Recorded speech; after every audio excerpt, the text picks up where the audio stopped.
Well, Mark Brown, former Victorian, now living in Sydney. Welcome back to Victoria, first of all.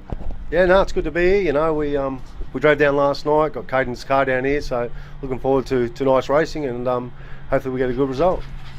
Now that your son's racing, you've got a bit of an insight what your father would have gone through when you started racing. Does it bother you at all? Oh, yeah, it does, because, obviously you care for your children, but at the end of the day, I trust him, and he trusts himself, and, I don't have a lot to do with the setups on the car, mainly just more mentoring him.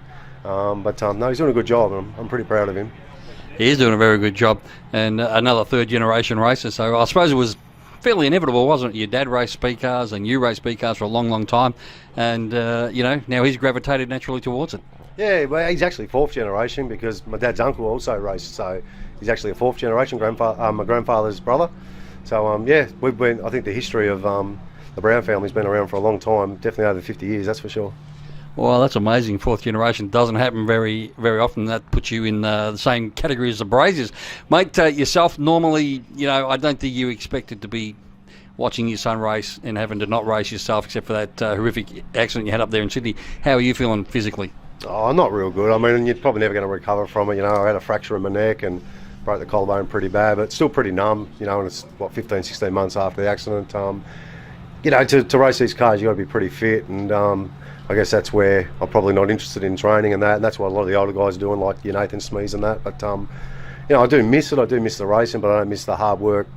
Working on them. It's hard to do Caden's car and work with him. That's hard enough in itself. I did get another offer after Peter's blow up, when we had the blow up here at Avalon early in the year, and I chose not to take it. It was back with the Mike Rankin team in the pink cars, but we decided not to take it. I decided to retire. Caden's really taken off, and I think I've been doing it for 32 odd years, and I think I've done enough in the sport now, and it's his turn to have a good time, and for me to put the hard work into him.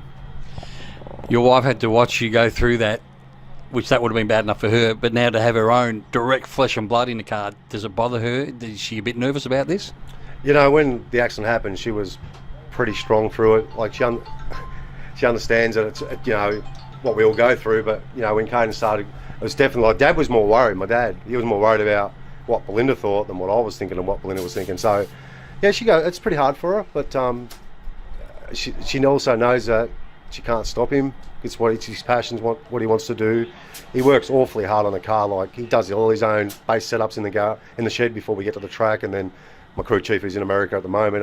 For Caden normally does all the setup at the track. So no, he's working very hard on the car, and his schooling's like he's in year 11. He's actually doing an exam on Monday for year 12. He's doing one subject this year. He's doing very well at school. So as long as his schooling doesn't drop off, the race car's always there for him, and we're prepared to travel too. Well, that's the incentive, isn't it, to make them do well at school? Is if you don't keep the marks up, you don't get to drive the car. Mate, I haven't seen him personally race yet, but I've heard a lot about him. How proud are you of the way he's gone about this so far? Yeah, I'm very proud. Like it, when you hear people like a Steve McAvoy and a Stephen Graham say to you, I haven't seen a kid do this in my life. Like they're talking Stephen Graham 30, 40 years, McAvoy even longer. It's pretty proud to know that he's one of those kids that's just taken to it straight away. He doesn't lack speed, just lacks the finesse, but he's very straight. I had hundreds of comments on how straight he is, which I was more sideways than him. That makes me pretty happy, because that's what we're trying to teach him, and that probably comes from his karts. But he's got a pretty big future, and there's a lot of talk going around at the moment. Like he had an offer to race in New Zealand, Western Springs 2 weeks ago, in Spencer Bason's car over there, which is Spencer's one of the best Americans there is, and it was pretty good. I just had to knock it back for another 12 months because we need to bring him along at our speed.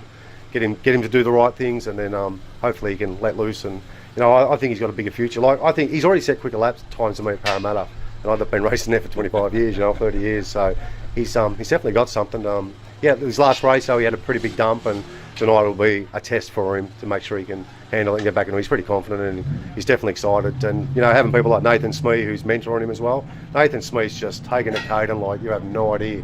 Loves the kid to death, and teaching him what he knows. And I just got off the phone to him then. He said, got to get some t-shirts done for him. This kid's going places. So, to have people like that saying things like that, it's really good. So does that put a lot of pressure back on your shoulders in terms of keeping a car under him?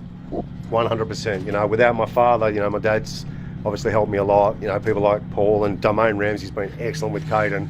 You have no idea. And, without those people and all these sponsors like Brett Thomas at TFH and, you know, and all the sponsors we got past powder coating, my mate Alki in Perth, you know, helped out a bit, and then you throw in, you know, Fine Line Fabrication, then of course Mike Rankin always promised Caden that he would sponsor him, and sure enough, as soon as we bought the car, he heard about it, he said, I'm sponsoring him. So without all those people, we couldn't do this. So, you know, we're very grateful.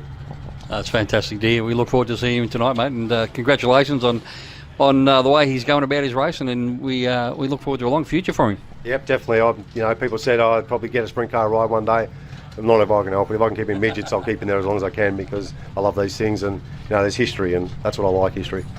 There absolutely is plenty of history, and I think your boy's going to be part of making it in the future. Yeah, definitely. Thank you.